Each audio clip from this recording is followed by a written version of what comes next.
All right, what we're looking at here in question number 9 is we're actually looking at an inequality. This is referred to as a three-part inequality. Even though you don't see the word "and" in this inequality, the word "and" is implicitly there. Let's go ahead and look at the problem. All right, so if you come with me to my paper, we have, here we go, 5x minus 1 is sandwiched in between -8 and 9. If you read it differently, 5x minus 1 is greater than -8 and 5x minus 1 is less than 9. That's where the "and" comes in. To solve a three-part inequality, one of the best ways to do this is just do whatever it takes algebraically to get the variable to be alone in the middle section. So the first thing we're going to do here is we're going to add 1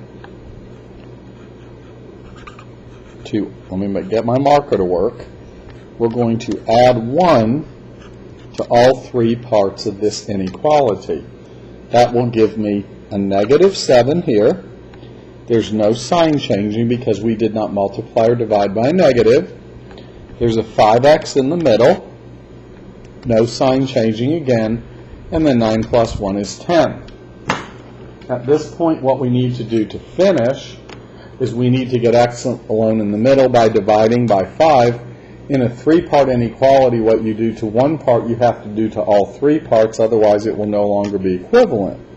So we have to divide each part by 5. Again, no sign changing. Remember, the only time you flip that sign is when you multiply or divide by a negative number. That's the only time. This becomes a -7/5. No sign changing. We have x in the middle. No sign changing. And we have a +2. Now that's our solution set. In algebra, you can read that basically as x is in between -7/5 and 2. And those are strict inequalities, which means the endpoints or the numbers -7/5 and 2 are not included. If I drew a number line, I would put a paren on -7/5.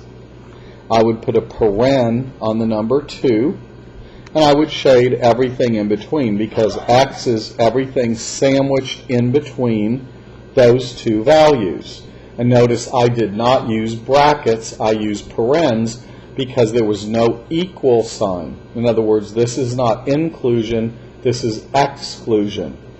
And now if I want to write my answer using interval notation, the graph pretty much just gave it to me. Let's come over here to this part of my paper. If I want to write this in interval notation, I put paren -7/5, comma, 2 paren. Interval notation is very easy to write once you have drawn a picture. This is called graphical. This is the solution graphically, and this is the solution using interval notation. Thank you.